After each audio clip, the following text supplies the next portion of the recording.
pero tristemente es la menos utilizada. La gente siempre está tratando de obtener energía. Los científicos están tratando de utilizar la energía de los océanos que hay en el movimiento de las mareas y de las olas, o cómo utilizar mejor la energía nuclear o la energía eólica. Pero la más grande y desperdiciada de las energías en el mundo actual es la oración. Bien, vamos a Mateo 7, versículos del 7 al 11. Estas son palabras de Jesús, y Él las dijo en forma clara y sencilla. Así que no hay ninguna razón para dudarlas, sino más bien para creerlas. Pedid, y se os dará. Buscad, y hallaréis. Llamad, y se os abrirá. Porque todo aquel que pide, recibe. Y el que busca, halla. Y al que llama, se le abrirá. ¿Qué hombre hay de vosotros que si su hijo le pide pan, le dará una piedra? O si le pide un pescado, le dará una serpiente? Pues si vosotros, siendo malos, sabéis dar buenas dádivas a vuestros hijos, ¿cuánto más vuestro Padre que está en los cielos dará buenas cosas a los que le pidan? Hagamos 3 divisiones fáciles de este mensaje al pensar en los principios de la oración. Primero, la razón para la oración. En mi vida he meditado mucho acerca de la razón para orar. ¿Por qué Dios quiere que oremos? Jesús enseñó en forma sencilla y clara que nuestro Padre Celestial sabe de las cosas que tenemos necesidad aún antes de que las pidamos, ¿verdad? Entonces, ¿por qué tenemos que decirle lo que necesitamos?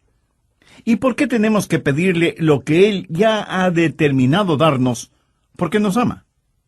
¿Alguna vez usted ha pensado en el misterio que significa la oración? Por último, ¿por qué oramos? Veamos Mateo 6, los versos 7 y 8.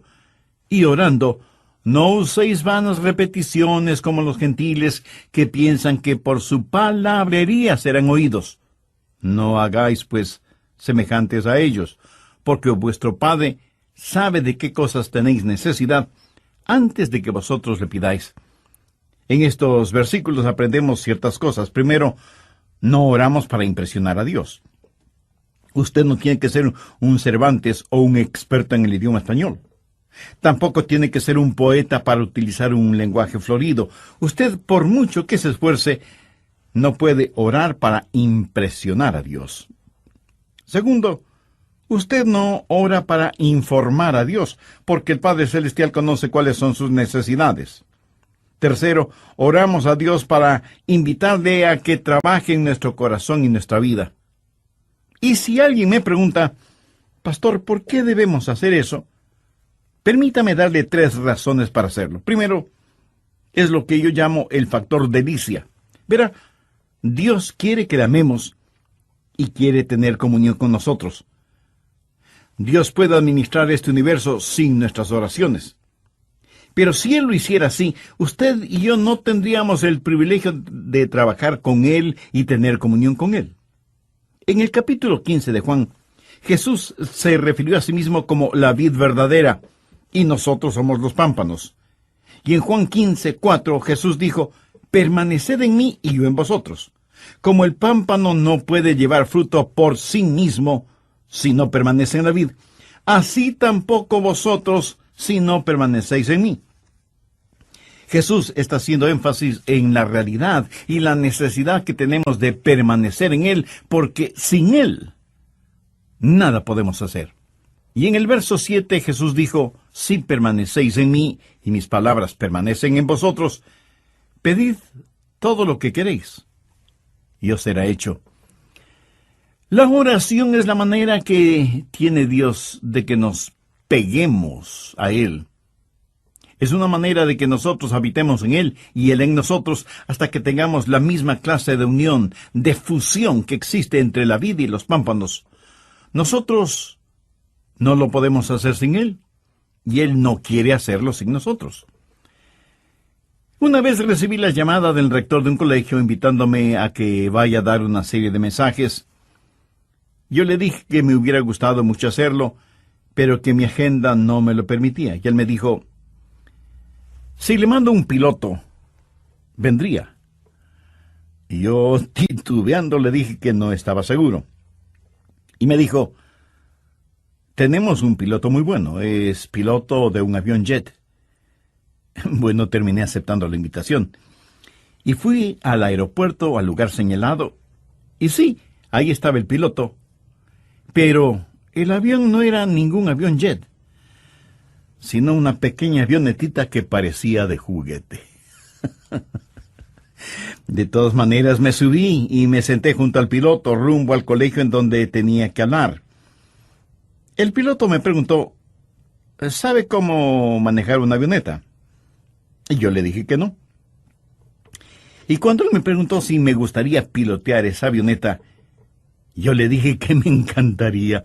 Estábamos sentados muy juntos, lado a lado, y él comenzó a decir, señalando cada cosa, muy bien, esos junto a sus pies son los pedales, este es el panel de instrumentos, estos son los controles y el volante, y comenzó a decirme que haga esto y eso, y que mueva esta palanca, que empuje este botón, etcétera, etcétera. Y de pronto me doy cuenta que estoy piloteando el avión. ¡Qué emoción tan extraordinaria sentí!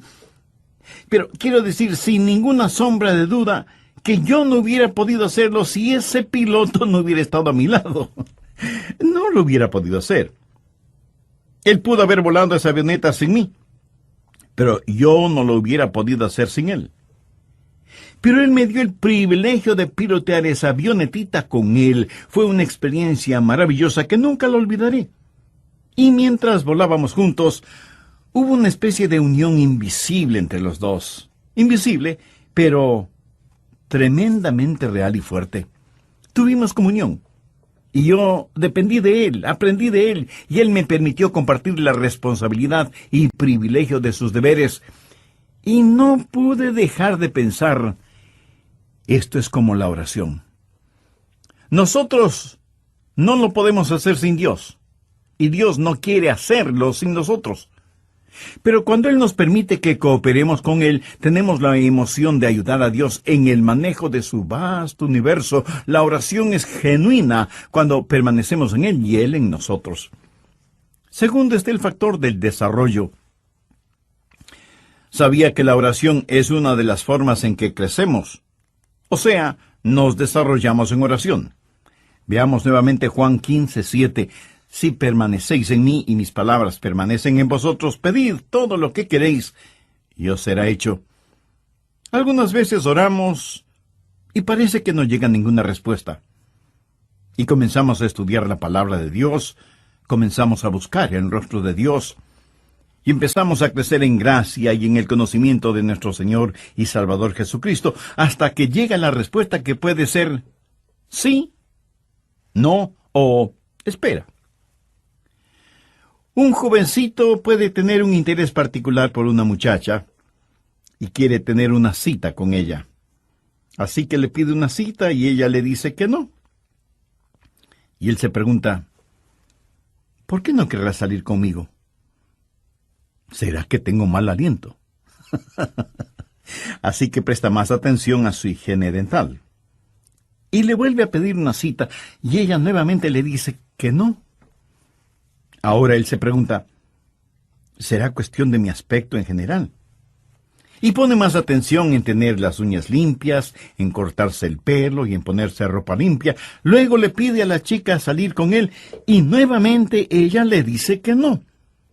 El pobre muchacho está desconcertado y piensa, debe ser algo más. Tal vez mis modales. A lo mejor la forma en que como. Y él mejora notablemente sus modales sociales y nuevamente, ya casi sin ninguna esperanza, él le pide a la chica que salga con él y para su sorpresa, ella le dice que sí. ¿Qué sucedió? Que en todo ese proceso de querer salir con ella, él estuvo mejorando su manera de ser, sus modales, su aspecto físico, tratando de que ella le acepte. En otras palabras, él estuvo creciendo en forma integral. Y eso es exactamente lo que la oración hace. Pedimos a Dios algo y no tenemos respuesta. Y pedimos otra vez y decimos, Señor, ¿será que tengo egoísmo en mi vida? ¿Será mi falta de fe? ¿Será mi poco interés en estudiar tu palabra? Será mi falta de entrega y compromiso contigo. Mi amigo, la oración no solo es una delicia, sino que también es una forma de desarrollo. Nos ayuda a crecer en la gracia y conocimiento de nuestro Señor y Salvador. Tercero está el factor de dependencia. Dios nunca quiere que vivamos independientemente de Él. Si Dios fuera a hacer las cosas por nosotros en nuestras oraciones, fracasaríamos en tener la clase de dependencia que debe existir entre la vid y los pámpanos. Sería trágico si Dios administrara este universo sin tomarnos en cuenta para nada, porque no conocemos la delicia de la oración. Nunca conoceríamos del crecimiento y el desarrollo que viene con la oración. Así que, sea que entendamos la filosofía de la oración o no, sabemos que Dios nos ha invitado a orar, y nuestro Señor nos manda que oremos. ¿Qué es lo que pedimos en la oración?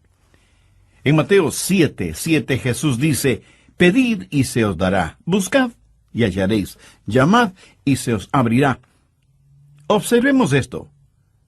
Primero, pedid. Simplemente pedir. Dios nos ordena que pidamos. ¿Sabe usted que el gran problema en la oración no es la oración no contestada, sino la oración no ofrecida? Miremos lo que dice Santiago 4:3. Pedís y no recibís. Jesús dice que debemos pedir. La oración no ofrecida no solo es una tragedia, sino también un pecado. En Lucas 18:1, Jesús se refirió a la necesidad de orar siempre. Y también enseñó que debemos velar y orar. Anote al margen en Filipenses 4:6. Por nada estéis afanosos, si no sean conocidas vuestras peticiones delante de Dios en toda oración y ruego con acción de gracias. La oración debe ser algo tan natural, tan normal como el respirar. Pablo dijo que debemos orar por todo, porque si le interesa a usted, también le interesa a Dios. Ahora, si usted no puede orar por algo, o sabe que sería erróneo orar por algo, entonces también es erróneo el hacerlo. No divida su vida entre lo secular y lo sagrado. No diga, bueno, oraré si voy a predicar un sermón, pero no tengo que orar cuando voy de pesca. ¿Cree usted que hay algo de malo en orar a Dios cuando va de pesca? ¿O cuando va a jugar su deporte favorito? ¿O cuando invierte tiempo en sus pasatiempos?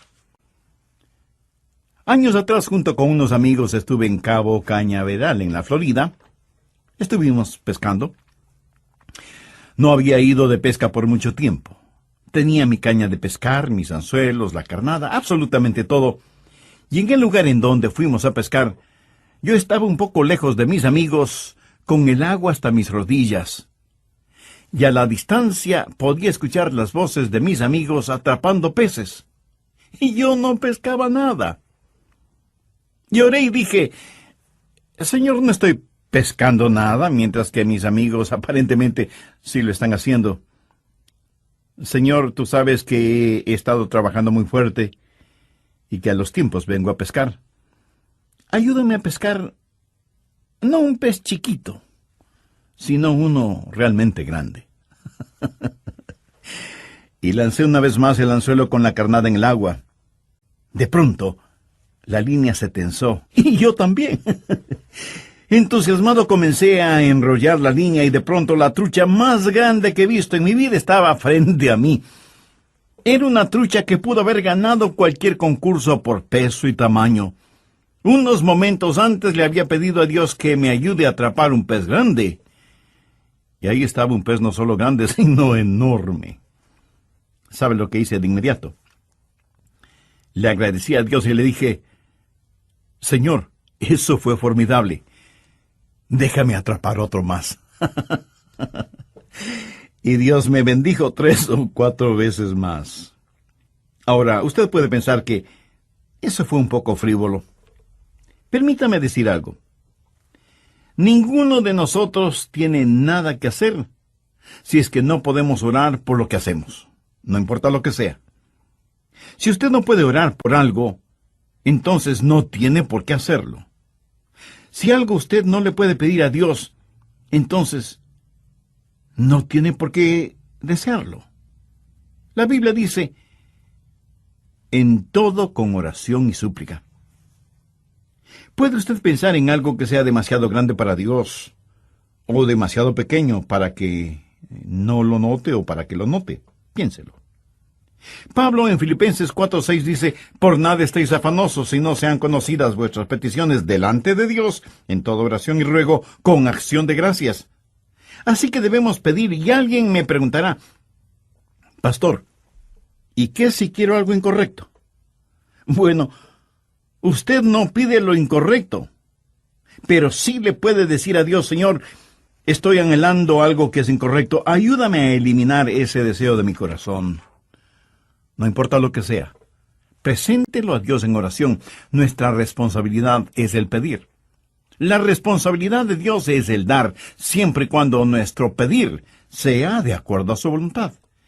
Pero no solo debemos pedir, sino que también debemos buscar. ¿Qué quiero decir con discernimiento? No solo que debe haber deseo, sino también discernimiento.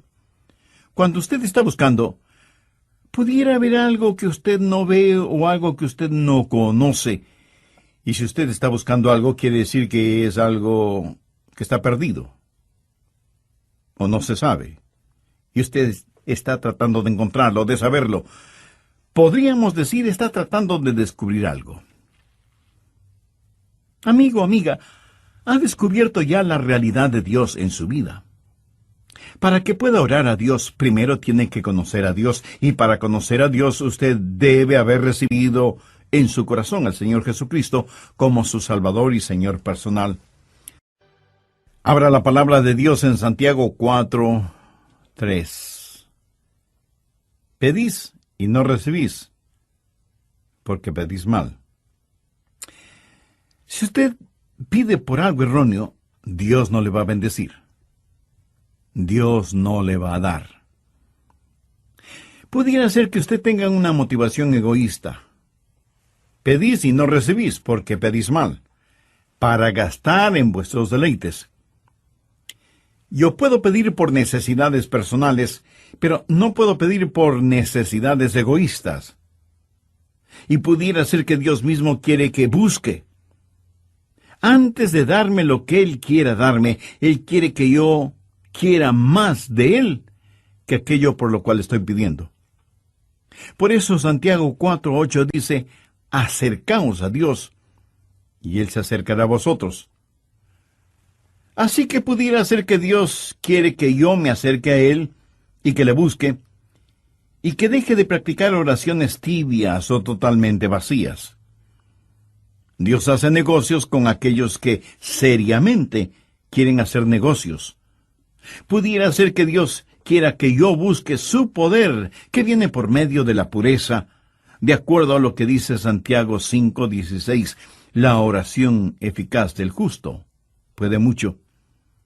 Ahora note la progresión: deseo, discernimiento y determinación, pedir, buscar y golpear o llamar. ¿Dónde golpea? En una puerta que está cerrada. Y cuando ora, debe mantenerse orando hasta que se abra la puerta.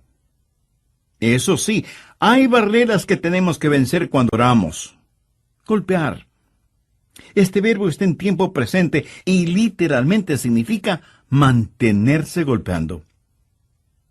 Pero a veces la respuesta de Dios es diferente. Pedimos una cosa y Él nos da otra. Y de hecho, a veces Dios nos niega ciertas cosas. Le pedimos algo y Dios nos dice, no, eso no es bueno para ti. No quiero que lo tengas. Estás pidiendo por un motivo equivocado. Por cierto, en algunas ocasiones la respuesta de Dios puede demorar. Y de eso estoy hablando este momento. Tenemos que golpear y mantenernos golpeando la puerta. Yo sé que esto es un poquito difícil de entender, pero es una verdad bíblica. Voy a tratar de ampliar este asunto de golpear o llamar. Busque Lucas 11:5.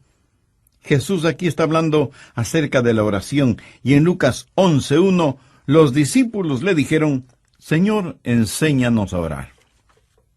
En todo esto el tema es la oración. Primero el hombre llamando, golpeando la puerta de su vecino, de su amigo, para pedirle que le preste un poco de pan.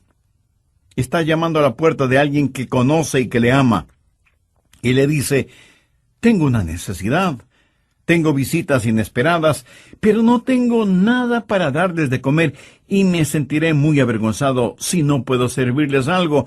Préstame 3 panes. ¿Qué es lo que sucedió? Veamos Lucas 11:7. Y aquel respondiendo desde adentro le dice: no me molestes, la puerta ahí está cerrada. Pudiera ser que todo esto de la puerta cerrada no signifique gran cosa para usted. Pero en esos días las cerraduras eran muy complicadas. No era nada fácil el abrir una puerta. Y mis niños están conmigo en la cama. No había un dormitorio para cada uno. Todos dormían en un mismo cuarto, y el levantarse significaba que todos lo hicieran. Y en la misma casa guardaban a los animales, los que también podían despertarse. Y los perros, los propios y los del vecino, comenzarían a ladrar. Por eso el hombre le contestó: no puedo hacerte este favor, lo siento mucho. Ahora note lo que dice el verso 8. Os digo que aunque no se levante a dárselo por ser su amigo, sin embargo, por su inoportunidad se levantará y le dará todo lo que necesite.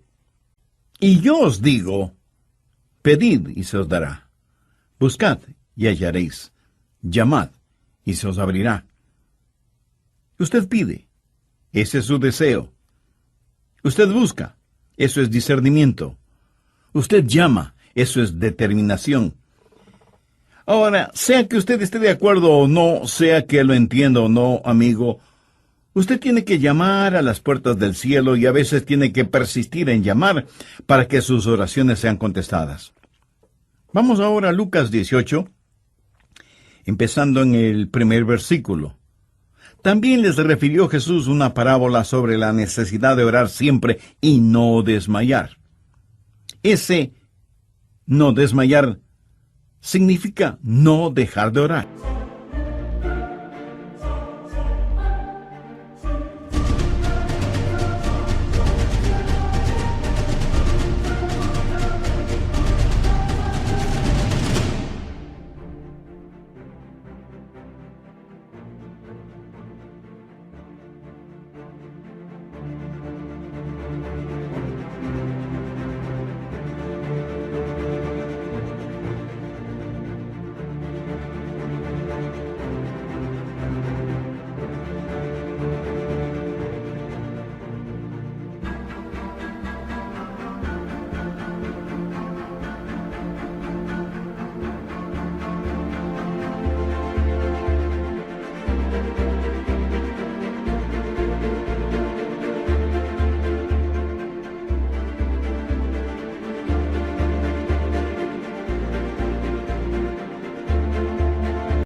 A veces oramos, llamamos a la puerta una vez, y una voz desde adentro nos dice que nos alejemos, y nos vamos. Dios no quiere que nos alejemos, Dios quiere que nos mantengamos pidiendo, buscando, llamando. Sigamos leyendo en Lucas 18.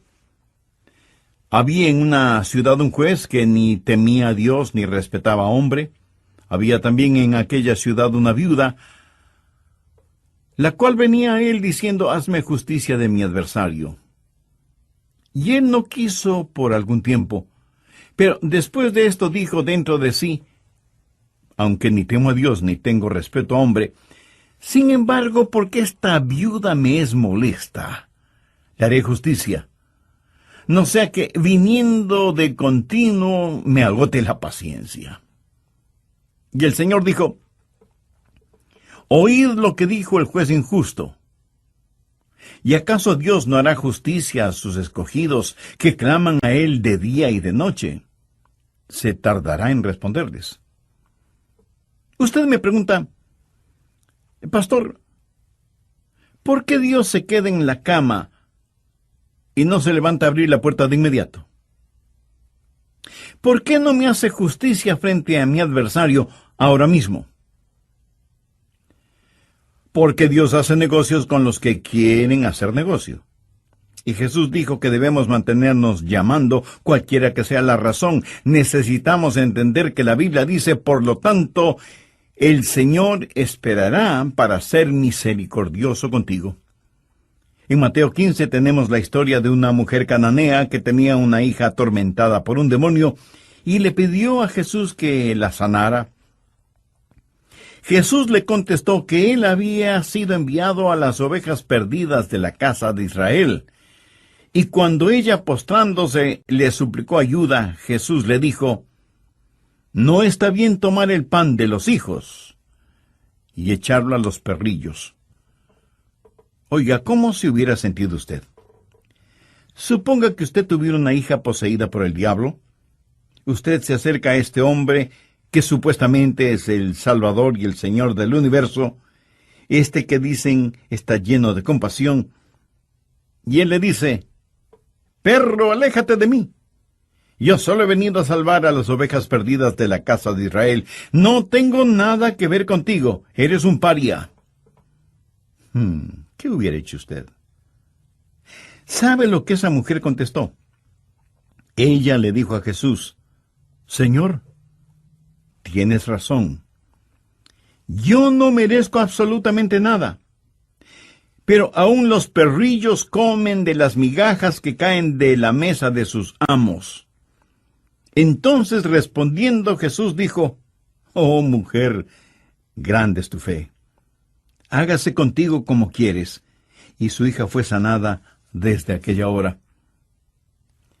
Tal vez alguien me pregunte, «Pastor, ¿por qué está comparando a Dios con un vecino egoísta?»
¿Por qué está comparando a Dios con un juez injusto? ¿Por qué le compara con una persona intolerante? Recuerde que lo relatado en Mateo 15 son acciones y palabras de Jesús. Pero Jesús no está diciendo que Dios es un juez injusto, o que es un vecino egoísta, o que no tiene respeto por las personas. Pero lo que la Biblia enseña es que necesitamos persistir en la oración. Necesitamos pedir si es que queremos recibir, y necesitamos buscar. ¿Hay algo que Dios está tratando de enseñarnos aquí? ¿Hay alguna pieza en este rompecabezas que no necesitamos?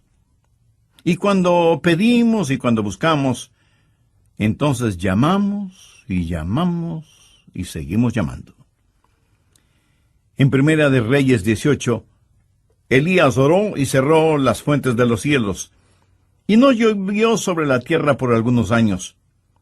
Y luego Dios le dice a Elías que vaya donde el rey Acab y le diga que la lluvia vendrá. Leamos desde el verso 41 de Primera de Reyes 18. Entonces Elías dijo a Acab, «Sube, come y bebe, porque una lluvia grande se oye». De paso, recuerde que por años no había caído ni una sola gota de lluvia. Acab subió a comer y a beber, y Elías subió a la cumbre del Carmelo y postrándose en tierra puso el rostro entre sus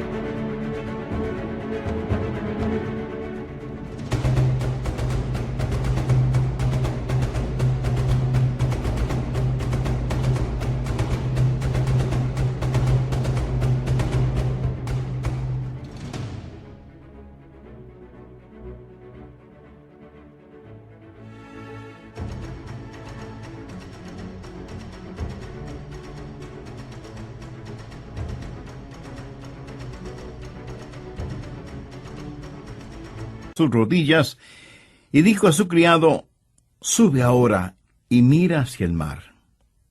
Y él subió y miró, y dijo: no hay nada. Y él volvió a decir: vuelve 7 veces.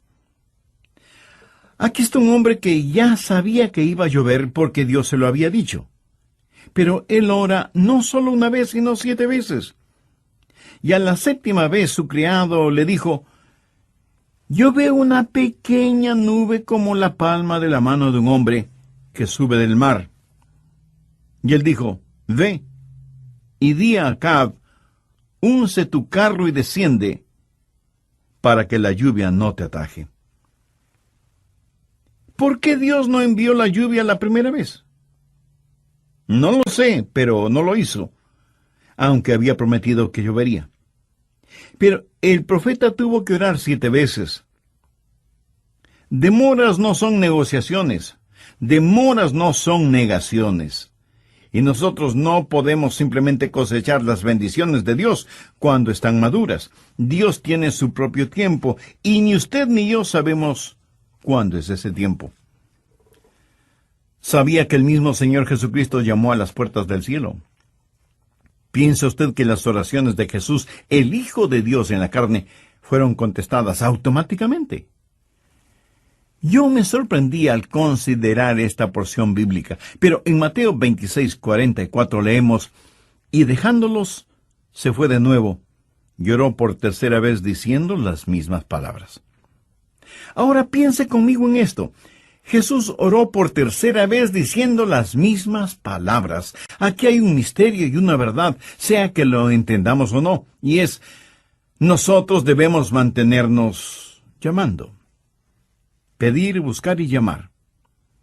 Y si alguien me pregunta: pastor, ¿hay un momento cuando dejamos de llamar? Por supuesto que sí. Cuando la puerta se abre.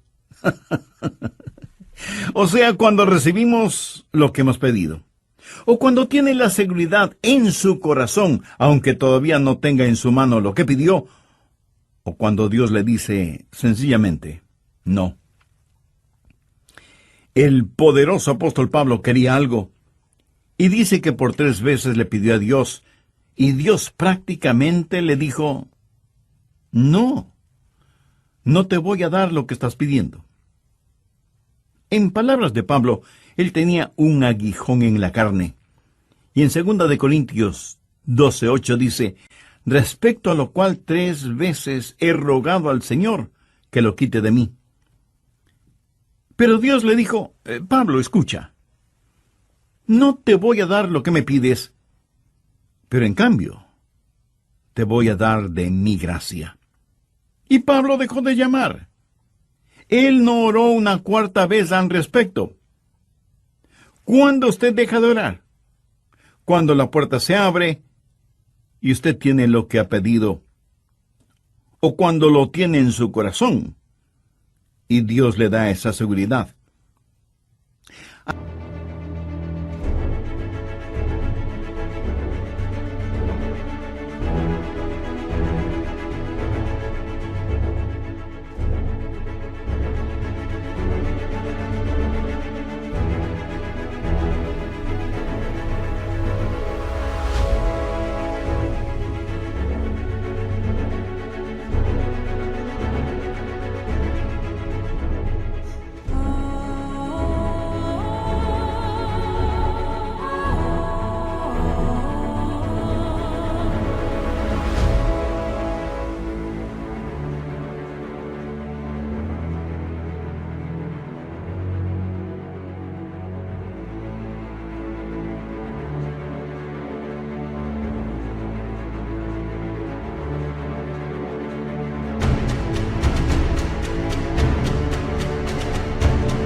una necesidad por la cual usted pide, hay un discernimiento que usted busca y hay una determinación a la que usted llama. Creo que muchos de nosotros no somos persistentes en la oración. Permítame decir algo más sobre este llamar. En un sentido, usted puede decir que Dios contesta todas las oraciones. Algunas veces su respuesta es sí. ¿Alguna vez usted le ha pedido algo a Dios y Él le ha concedido eso casi de inmediato? Estoy seguro que muchos de ustedes habrán sido bendecidos de esa manera. Mi amigo, hay cosas y circunstancias que de ninguna manera pueden ser simple casualidad, y que la única explicación racional es que son las respuestas directas de Dios a nuestras oraciones. Pero a veces la respuesta de Dios es no. Es cuando Dios dice, estás pidiendo algo erróneo, no te lo voy a conceder. Recuerde que Dios lo sabe todo, y aunque usted piense que lo que está pidiendo es bueno, Dios sabe que no lo es, y por eso no se lo da. En tal caso, no se enoje con Dios, más bien agradezca a Dios. Y algunas veces la respuesta de Dios es espera. Es cuando Dios dice, voy a darte lo que pides, pero tienes que aprender a depender en mí. Estoy ayudándote en tu desarrollo. Y muchas veces cuando Dios no nos da aquello que le pedimos, por lo general nos da algo que es infinitamente mejor de lo que nosotros pedimos. Ahora, ¿cuáles son las recompensas de la oración? Regresemos al capítulo 7 de Mateo. ¿Cómo sabemos que Dios va a contestar la oración? Veamos Mateo 7, verso 8. Porque todo aquel que pide, recibe, y el que busca, halla, y al que llama, se le abrirá. Si usted pide con fe, si usted busca con discernimiento, y si usted es persistente, sus oraciones serán contestadas. Y Jesús ilustra esta verdad. ¡Qué gran maestro fue Jesús! En Mateo 7, en los versos del 9 al 11, Él dice, ¿qué hombre hay de vosotros que si su hijo le pide pan, le dará una piedra? ¿O si le pide un pescado, le dará una serpiente? Pues si vosotros, siendo malos, sabéis dar buenas dádivas a vuestros hijos, ¿cuánto más vuestro Padre que está en los cielos dará buenas cosas a los que le pidan? Ahora, ¿por qué debemos tener la seguridad de que Dios va a contestar nuestras oraciones? Porque Dios es bueno. Vea la lógica de Jesús. Si aún los hombres malos cuidan de sus hijos, ¿no es mucho más razonable el esperar que un Dios bueno conteste las oraciones de sus hijos? Y no solamente que Dios es bueno, sino que además es un Dios sabio. Dios jamás le dará a usted algo que le haga daño. Dios jamás le dará piedras en lugar de pan.